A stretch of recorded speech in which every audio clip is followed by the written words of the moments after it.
And go. बिस्मिल्लाहिर्रहमानिर्रहीम, अस्सलाम वालेकुम। तो हमारा आज का टॉपिक है इलेक्ट्रिक फील्ड लाइंस। इसकी डिटेल में जाने से पहले हम इसकी इनिशियल हिस्ट्री के बारे में कुछ पढ़ते हैं। तो इलेक्ट्रिक फील्ड का आइडिया हमारे पास माइकल फेराडे ने पेश किया था। इलेक्ट्रिक फील्ड को जब भी हम लोग रिप्रेजेंट करना चाहें तो उसके लिए हम लोग इलेक्ट्रिक फील्ड लाइंस का सहारा लेते हैं।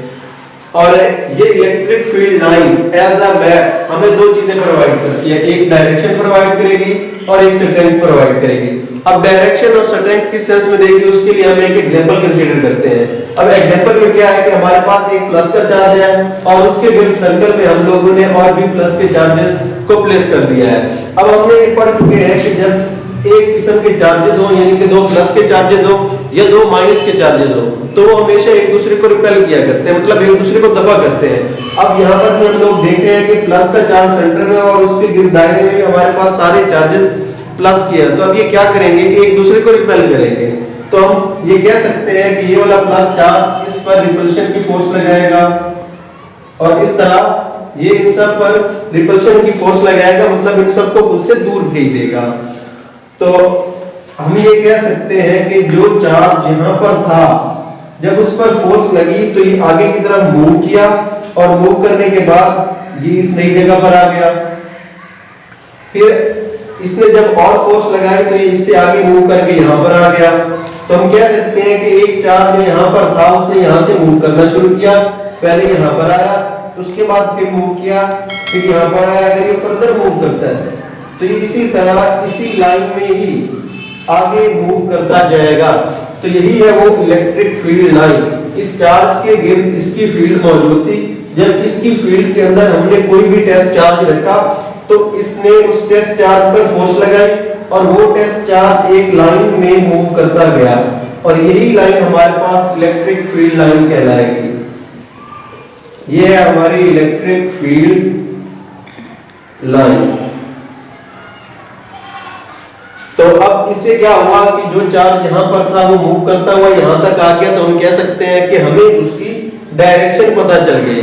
अब बाकी रही बात, हमने दो बातें की थी कि ये इलेक्ट्रिक फील्ड हमें एज अ मैप डायरेक्शन और स्ट्रेंथ बताएगी। अब हम डायरेक्शन को तो देख रहे हैं कि जब उसकी फील्ड में एक चार्ज रखा तो हमें पता चल रहा है कि वो चार्ज कहां से कहां तक मूव कर रहा है। अब बात रही इसकी स्ट्रेंथ की, तो हम ये पहले पढ़ चुके हैं कि एक चार्ज के करीब उसकी स्ट्रेंथ ज्यादा होती है, जैसे ही हम लोग चार्ज से दूर जाया करते हैं उसकी स्ट्रेंथ कम हो जाती है। तो अब यहाँ पर उसकी स्ट्रेंथ ज्यादा है और जैसे दूर जा रहे हैं वो कम होगी, मतलब जहां पर उसकी स्ट्रेंथ ज्यादा है उसने ज्यादा फोर्स लगाई तो यहाँ पर चार्ज तेजी से मूव करेगा और जैसे जैसे दूर जाता जाएगा उसकी स्ट्रेंथ कम होती जाएगी, तो वो ज्यादा तेजी से मूव नहीं कर पाएगा बल्कि स्लो मूव करना शुरू कर जाएगा, यानी कि उसकी स्ट्रेंथ कम हो रही है। तो हम कह सकते हैं कि इससे हमें दो चीजों का पता चलता है, एक उसकी स्ट्रेंथ का और दूसरी उसकी डायरेक्शन का। इसके लिए हमने क्या किया, दो एक जैसे चार्जेस थे, प्लस का सेंटर में और साइड में भी प्लस थे। तो हम कह सकते हैं कि जब हमारे पास प्लस का चार्ज था तो उससे जो फील्ड लाइंस बनी वो आउटवर्ड की तरफ थी। इसको अगर हम लोग ड्रा करना चाहें तो ये कुछ ये वाली शेप बन जाएगी कि जब प्लस का चार्ज है तो उससे जो भी फील्ड लाइन है वो आउटवर्ड है। तो हम कह सकते हैं कि प्लस से फील्ड लाइंस बाहर की तरफ जाती हैं। अब हम केस इससे उलट कंसीडर कर लेते हैं कि हमारे पास प्लस की जगह माइनस का चार्ज है, यहां पर प्लस की जगह अब चार्ज माइनस का है।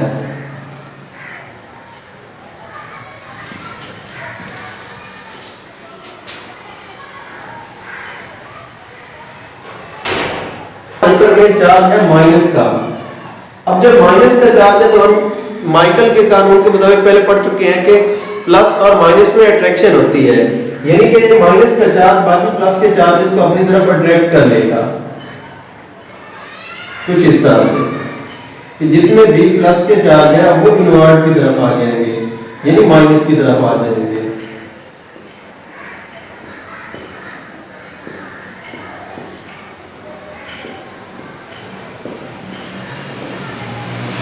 अब तो ये कंडीशन बन जाएगी हमारे पास। अब चूंकि चार्जेस अपोजिट थे इसलिए फोर्स अट्रैक्शन की लगी, तो क्या हुआ कि माइनस ने प्लस को अपनी तरफ से खींचा तो ये वाली फील्ड लाइंस बन गई। अगर अब हम चार्ज को मूव करवाना चाहें कि फर्स्ट करें हमारा ये चार्ज था, जैसे ही इस माइनस ने इस पर अट्रैक्शन की फोर्स लगाई तो ये यहाँ से इस जगह पर आ गया, फिर यहाँ से और आगे जाएगा। अब जैसे जैसे ये मूव करता जा रहा है, ये उस माइनस चार्ज के करीब जाता जा रहा है, तो मतलब ये ज्यादा स्ट्रेंथ वाले एरिया में जा रहा है। तो जैसे जैसे ये करीब जाएगा, वहां पर इस फील्ड की स्ट्रेंथ ज्यादा होगी, तो ये उतनी ही तेजी से उसकी तरफ अट्रैक्ट होना शुरू हो जाएगा। तो अगर हम लोग बात करें तो प्लस से ये लाइन आउटवर्ड की तरफ जाती है और माइनस से ये लाइन इनवर्ड की तरफ आती है। तो अगर यही फील्ड लाइन हम लोग माइनस के लिए बनाए तो ये कुछ इस तरह से होगी।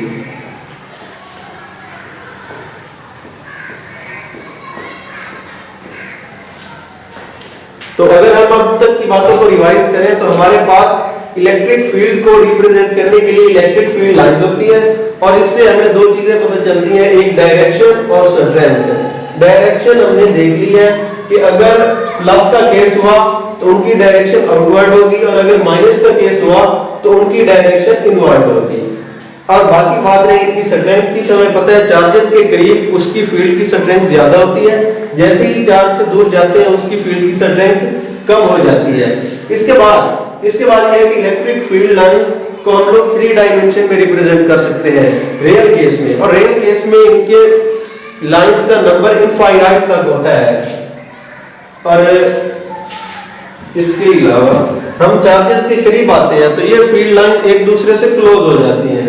अगर हम इन दो लाइंस को देखें तो यहाँ वाला फासला यानी कि उसके लास्ट वाला और ये है चार्ज के बिल्कुल स्टार्ट वाला, तो हमें पता चलता है कि जैसे ही हम लोग चार्ज के करीब आते हैं तो वहां पर इन दोनों लाइंस का फासला कम है, लेकिन जो ही हम चार्ज से दूर जाते हैं वहां पर इन लाइंस का फासला ज्यादा है। तो हम कह सकते हैं कि जो इलेक्ट्रिक फील्ड लाइंस है ये चार्जेस के करीब क्लोजर होती है, एक दूसरे के नजदीक होती हैं और चार्जेस से अपार्ट ये डिस्टेंस पर लाई कर रही होती है। अब अगर हम लोग केस को चेंज करते हैं, एक ऐसा केस कंसीडर करते हैं जिसमें दो एक जैसे चार्जेस हैं। लेट्स सपोज हमारे पास दो प्लस के चार्जेस हैं जिनको हम एक दूसरे से करीब करीब रख देते हैं। अब हम ये देख चुके हैं कि प्लस से जो लाइंस है, फील्ड ऑफ लाइंस है, वो आउटवर्ड की तरफ जाया करती हैं, यानी कि इस तरह आउटवर्ड जाएंगी, इससे भी आउटवर्ड जाएंगी।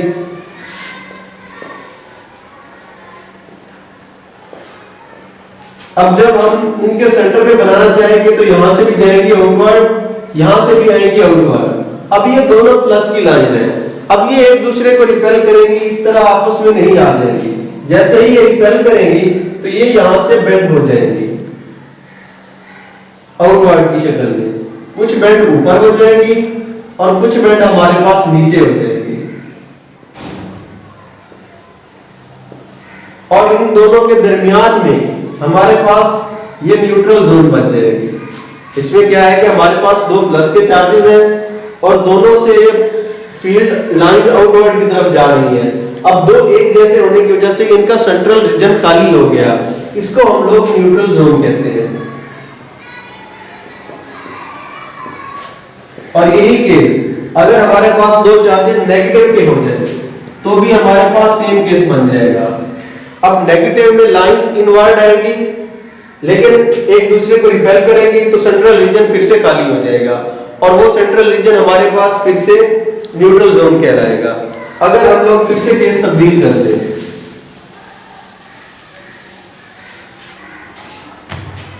और अब हम लोग एक प्लस का और एक माइनस का चार्ज कंसीडर कर रहे हैं। अब प्लस और माइनस में अट्रैक्शन हुआ करती है, किस तरह से कि प्लस से जो लाइन है वो आउटवर्ड जाएगी और माइनस के वो इनवर्ड होगी, कुछ इस तरह से। अब प्लस से माइनस की तरफ,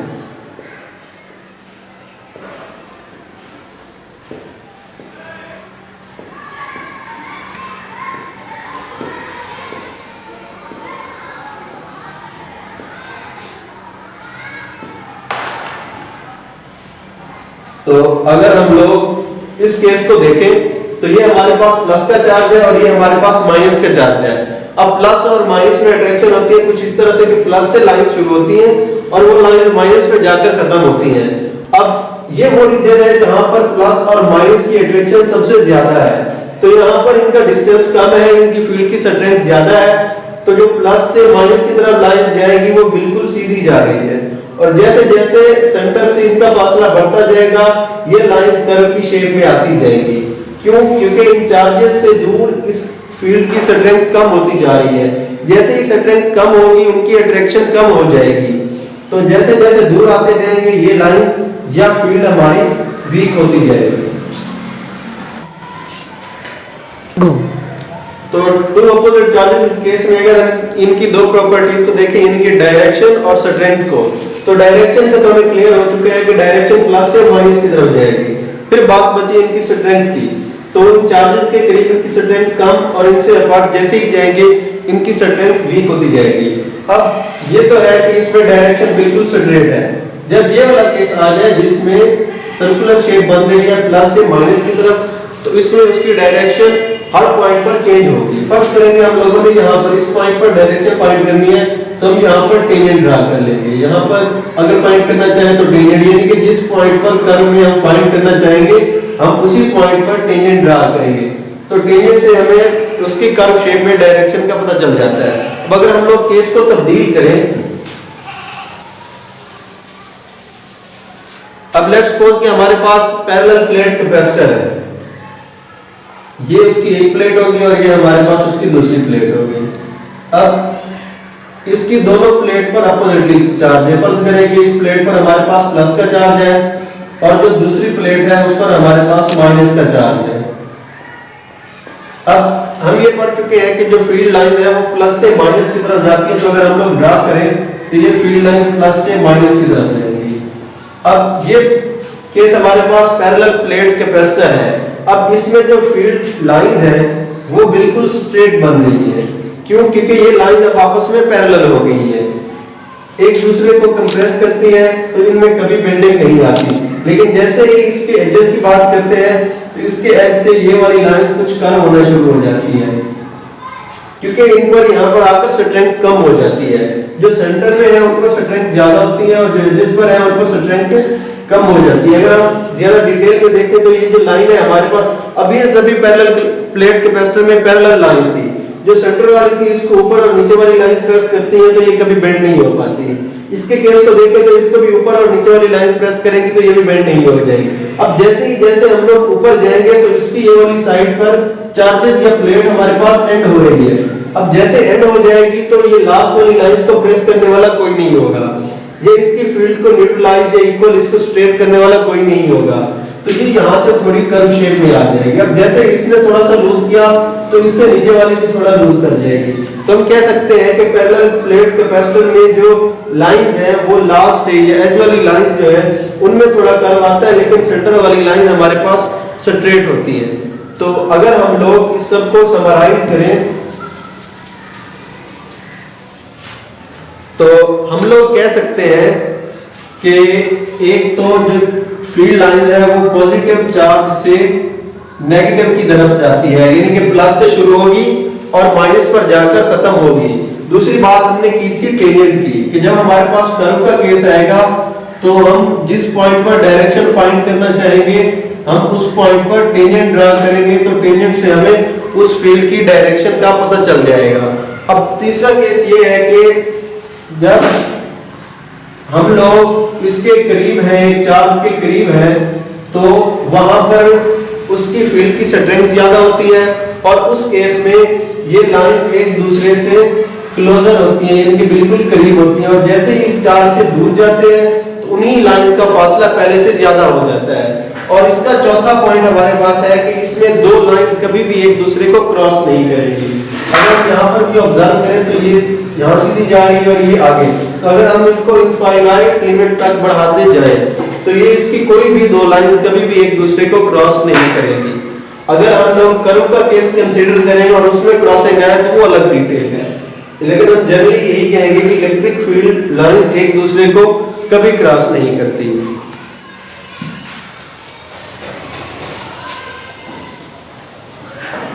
अगर हम इसको डिफाइन करना चाहें तो हम कह सकते हैं कि number of lines per unit area held perpendicular, कि कोई भी एरिया अगर हम लोग फील्ड लाइंस के परपेंडिकुलर हेल्ड कर दें, कि फर्ज करें कि हमारे पास फील्ड लाइन कुछ इस तरह से जा रही है और इनके बिल्कुल परपेंडिकुलर, इनके बिल्कुल सामने हम कोई भी एरिया कंसीडर करते हैं तो जितनी लाइंस इसमें से गुजर जाएं वो उस इलेक्ट्रिक फील्ड की स्ट्रेंथ के प्रोपोर्शनल है। या हम यूं कह सकते हैं कि अगर इस एरिया में से 100 लाइंस गुजरती हैं तो उसकी एक स्ट्रेंथ बनेगी, और इसी एरिया में अगर 10 लाइंस गुजरती हैं तो उसकी अपनी स्ट्रेंथ होगी। तो अब हमें पता है कि एरिया एक जैसा है, फर्ज करें कि ये है 2 मीटर स्क्वायर। अगर 2 मीटर स्क्वायर में से 100 लाइंस गुजरे तो उसकी स्ट्रेंथ ज्यादा हो जाएगी, अगर 10 लाइंस गुजरे तो उसकी स्ट्रेंथ कम हो जाएगी। तो परपेंडिकुलरली हेल्ड एरिया जो इलेक्ट्रिक फील्ड लाइंस उसमें से गुजरेगी तो वो प्रोपोर्शनल है उस फील्ड की स्ट्रेंथ के, यानी कि the number of lines per unit area held perpendicularly of electric field. तो हम इसको कह सकते हैं कि number of field lines passing through an area held perpendicularly to electric field is proportional to the strength or magnitude of that field electric field। तो अगर हम लोग इसको फिर से एक दफा रिवाइज कर लें तो सबसे पहले हमने बात की थी कि इसका कंसेप्ट हमारे पास माइकल फेराडे ने दिया था, और हमारे पास प्लस से ये आउटवर्ड की तरफ जाती है और नेगेटिव से इनवर्ड की तरफ जाती है, प्लस से नेगेटिव की तरफ है, और जितना भी चार्जेस के क्लोज होंगे इनकी स्ट्रेंथ भी ज्यादा होगी और ये एक दूसरे की लाइंस भी क्लोज में होगी, और जैसे ये चार्जेस से दूर जाएंगे इनकी स्ट्रेंथ भी वीक हो जाएगी और ये एक दूसरे से अपार्ट हो जाएंगी, ज्यादा फासले पर हो जाएंगी।